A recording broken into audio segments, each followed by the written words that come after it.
Alright, let's get into diamonds. Diamonds is by far my most fleshed out kingdom when it's on like Cardverse AU. I know how things work, I know it like the back of my hand. They're like the main characters in my AU. It's the main kingdom that my AU is set in. And my main character happens to be a certain Crown Prince Matthew. So, but before we get to him, and then I feel like in this video I'll be revealing a lot more about the world. So we can just get into it. So on the throne we have the Radiant. Actually, before I get to that, sorry. So the attribute is wealth, and their magic type is illusions. They're very big on illusions. So the King Francis, who is France, Queen Etika, who is Liechtenstein, Jack Vash, who is Switzerland, Crown Prince Matthew, who is Canada. The King's Ace is Antonio, who is Spain.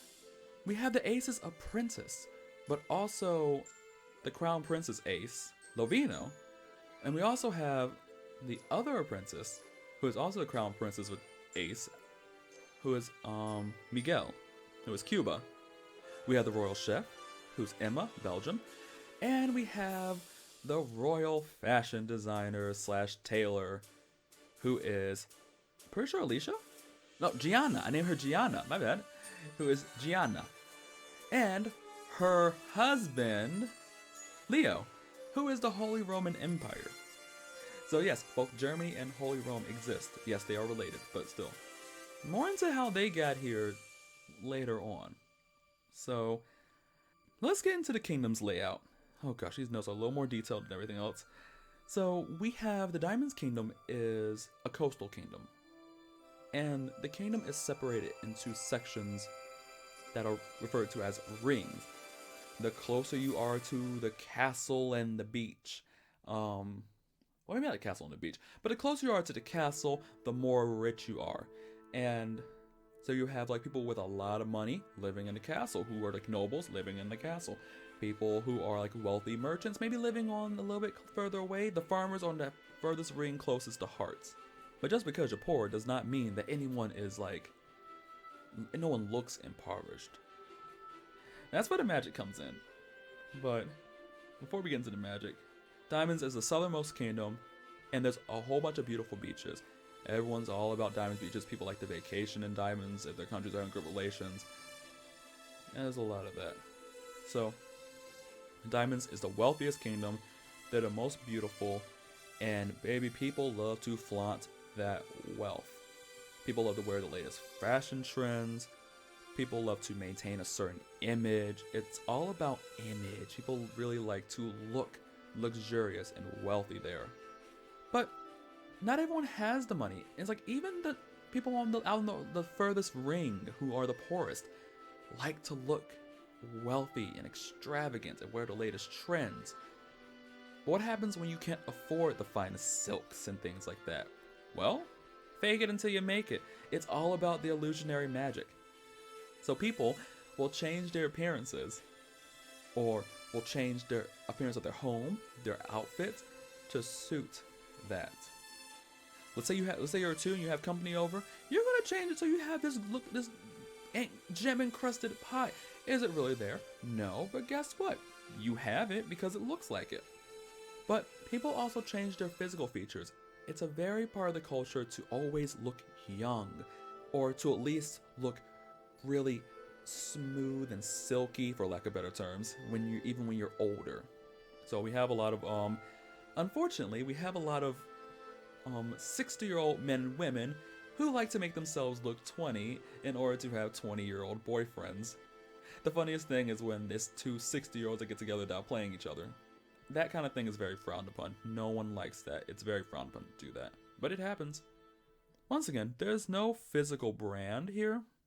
But the ranking system on where you live and where you're able to go is 100% based on your bank account. So, the kings, all the face cards, their families, the aces, all that, they live in the inner ring and they live in the castle. 10s and 8s will live in the inner ring as well. 7 and 4s live in the middle ring. And 3s and 2s tend to live, 3s through 2s tend to live in the outer limits, which is the closest to hearts and everything. There tends to be a lot of trickle down here, so when it comes to goods, when you live on the outer ring, you tend to get like the second hand stuff, so you kind of get the leftovers. So like the king gets the kings and his family get like the freshest bread, and then not necessarily moldy bread, but maybe the 2s and 3s get like bread that's kind of a little worse for wear than what the people in the inner rings will have. But people in the outer rings tend to make their own stuff and make their own food anyway, so it's kind of avoid the shops basically.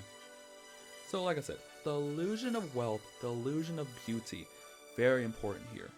And they have the highest amount of magic users of all the kingdoms. So pretty much a lot of people are gifted with the ability to use magic. Those that don't have magic, well, I hope your skin routine is good. So in order to move upward, once again, you have to amass a fortune. It's all about the money here. It's all about your bank account. So the king has all the money of the kingdom because he's a king. So he has the largest bank account. Your bank account is basically his bank account. But someone can very well save their money or grow their businesses. And they can progress through the ranks. If you're ambitious enough, yes, you can probably move up to be an 8 or a 10. Maybe you can even live in the castle. The hard part about you doing that and living in the castle is that there's a lot that you have to do to get into the nobility. And is anyone going to be like outwardly like just flat out rude to you? Not necessarily. But I mean, they're going to go and they're going to say there's lots of tricks of the trade. There's a reason that people are so wealthy in the inner rings. They invest. They have money in all the kingdoms. Like how Hearts has like the most Hearts people related in all the kingdoms. Diamonds tends to have their money everywhere. They have hands in every single market. That's the trick of the trade. You don't know how to do that, you're gonna fall. And then once you get higher into the tiers, you have a lot of diamonds nobles who can sniff out a rat. If you don't have you don't have the finest garments, they can tell. It's like, oh, it's different. It's kind of like eating food. Like you eat magical food, then it's kind of like, ooh. But if you have like magical garments on, people can tell. Fun fact, this is a random thought. It's 100% a thing that people will go out naked and just like illusion the clothes on. Goodness, if you run out of magical energy in an important time and you're clear naked, oh baby. Make sure you're well rested before you do that kind of thing. It's totally a thing though. So, like I said, the royals, the nobles, very much old money. It's very hard for new money to come in. It has happened. It happens.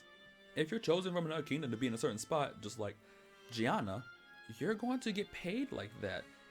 And if you have certain ties, then guess what? They're going to let you on tricks of the trade and let you know what to do. So they have the highest amount of magic users. They are the magic capital. They have the magic school that everyone in the kingdoms that they have good relations with want to get into. But because of all the magic, it can be kind of easy for people to feel kind of oppressed in diamonds if they don't have magic. So each royal family in the kingdoms tend to have like their own like little thing. Diamonds, along with the illusionary magic, their monarchs tend to have portal and teleportation magic. Though limited. Like let's say like the king wanted to bring someone into his quarters, like let's say like for a discussion or something like that. He could set a portal at the meeting place, walk over to the person, hi, I need you now. Okay, boom, portal, teleport back. So it's that type of thing. The king also has his fleet of Pegasus Knights. That's a branch of the military where everyone's flying on Pegasi and they do battle that way. It exists in other culture and other places, but really, really big in diamonds. So with the groundwork out the way, I feel like I spoke a lot like smoother about diamonds than anything else. But let's get into some stories. So as I mentioned back in Spades about Queen Joan, well, I guess I gave it away.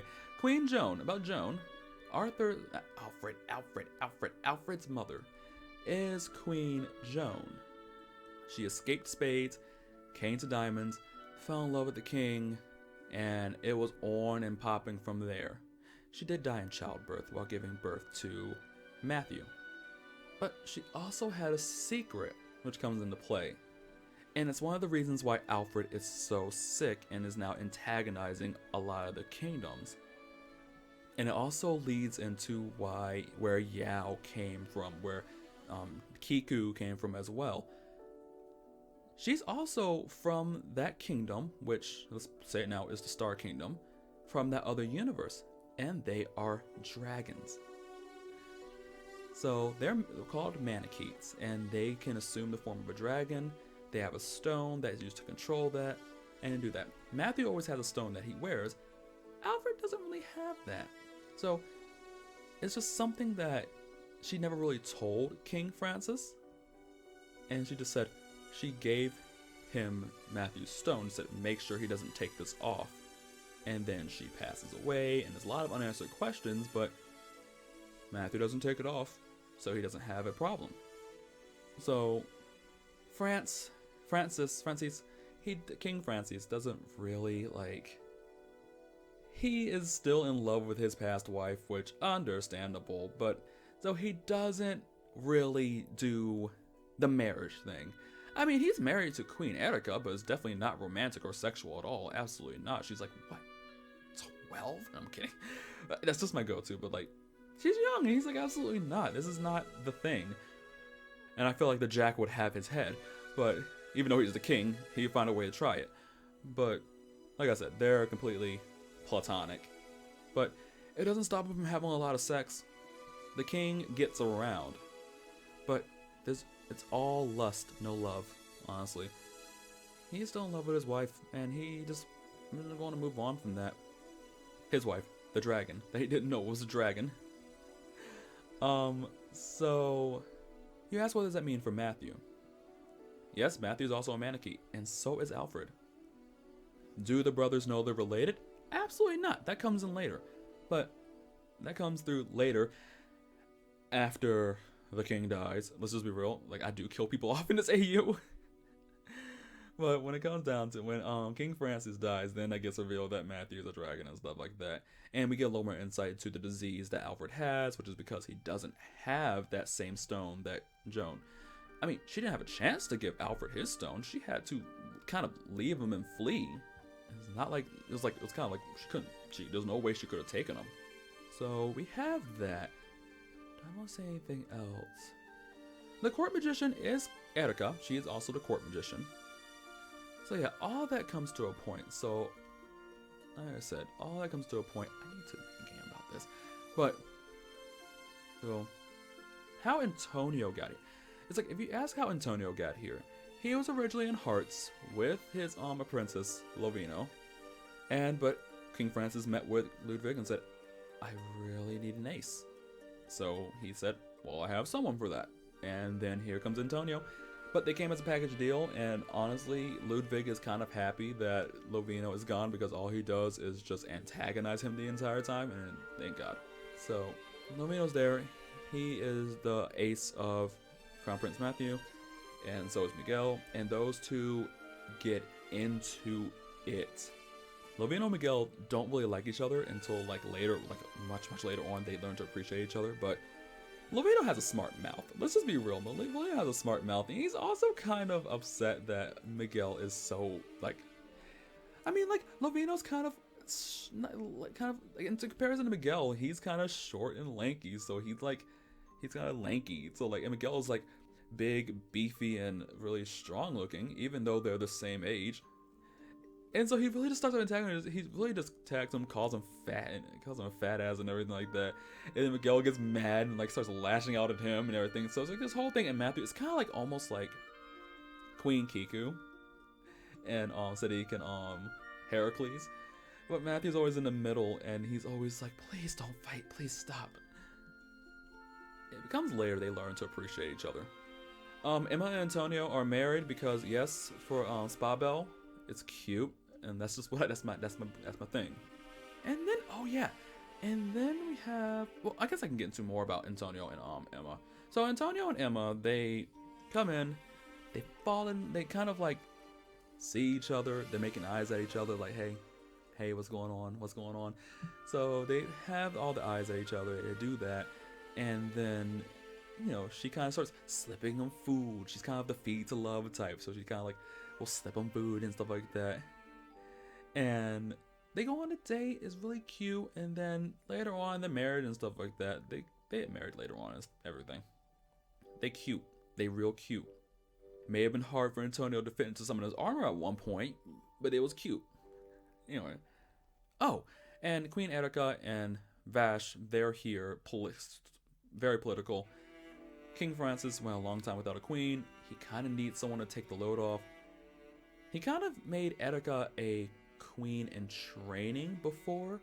Just kind of learning some things because she was so young. But by the time that it's time for Matthew to ascend the throne, she's ready to be queen. And they're cute and I ship it. Goodness, there is some Canada and Liechtenstein happening in this AU. Oh my gosh. They are adorable. They both are very like level-headed individuals, and it's funny when they fight with each other, they're just like, it's like the quietest thing and they're both like uncomfortable and it's cute. Anyway, it's very soft. So, into Holy Rome and Gianna. So, basically, I told you about the whole royal tailor business and the fashion shows and everything like that. So, we get Gianna here. She, is always in competition with her brother. And the best part about her is that she's in diamonds. They have a lot of jewels and stuff like that and a lot of silks and things like that. So, she has pure advantage over him. But she was offered the job and she took it, and she took her husband with her. She planned on taking her boyfriend at that time with her, but he said, "I go where you go," basically. And they're cute. They're together and they're existing. I'm afraid I don't have much more to say about Gianna. I love her. She is like my favorite female character, even though Neo Italy is not that much of a character. I love Neo Italy so much. But yeah, they're cute. They're cute. So I'd say Diamonds is the one I can talk most at length about. We're developing more and more, especially with what's going on.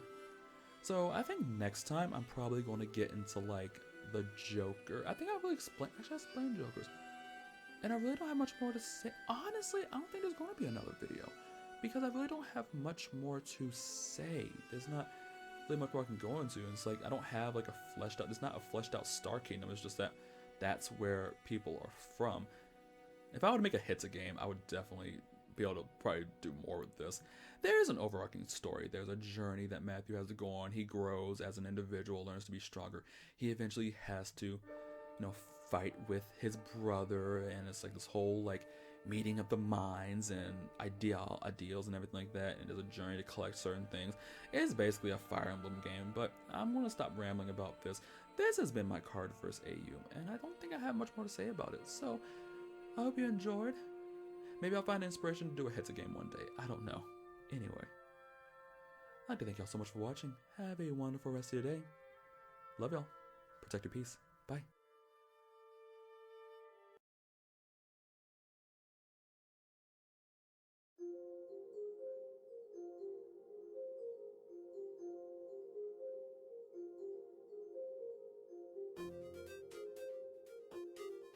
Alright, so just one quick thing I forgot. I noticed that I kind of said the Jokers in passing, but we really need to just really address who the Jokers are and what they're doing. So basically, the Jokers that we have are Gilbert and Peter, who are Prussia and Sealand, respectively. So about Gilbert, he is an ex-crown prince of Hearts. He was supposed to be on the throne instead of Ludwig. But the thing about that is that he kind of wanted to do things more on the ground. He really wasn't feeling the noble royal lifestyle. So he decided, I'm going to go start a group of mercenaries and we're going to go to make an impact on people, in my own way. So he ventured off and sauntered off and went to go start the Joker group, which is just a band of mercenaries that go around helping people, Of course, they work for pay and stuff like that, but they also, do stuff like that. They can do mercenary work, they also help people and stuff like that. So, to mirror that, another former crown prince, Peter, also who's the Crown Prince of Spades. He wasn't next in line or anything like that. He's just the next equivalent. Like if King Alfred were to spontaneously combust, then Prince Peter would become King Peter. So he was like, I don't want to do this. I want to actually go. I'm tired of the fancy clothes, and I'm tired of the fancy clothes, and I'm tired of all of this, and I'm tired of being told what to do. So he ran away one night and he joined the Jokers. I mean, like, they know, like, let's just be real. Sealand's not exactly the best at hiding things. He can barely sneak, and as the plot of every single Heta game that involves Sealand tells you, he's not the best at sneaking into world meetings or anything like that. So basically what it is that they know there's kind of like okay, just make sure he doesn't get hurt, he's a kid, and then like Gilbert's just like, okay, got it. So it's kind of approved, but like Peter just thinks he's a swashbuckling pirate or a mercenary, something like that. He's having fun, he gets taken care of, he's fine. But Gilbert does give him a hard time. He's like, oh no, you're not going to be a plus noble around here. And like, he doesn't let him like pull that whiny, I don't want to do anything crap. He puts in the work. So there's that. So that's a little bit about the Jokers that I forgot to like put in. They have fun. There's a mercenary group. So now, I'd like to thank y'all so much for watching. Have a wonderful rest of your day. Love y'all. Bye.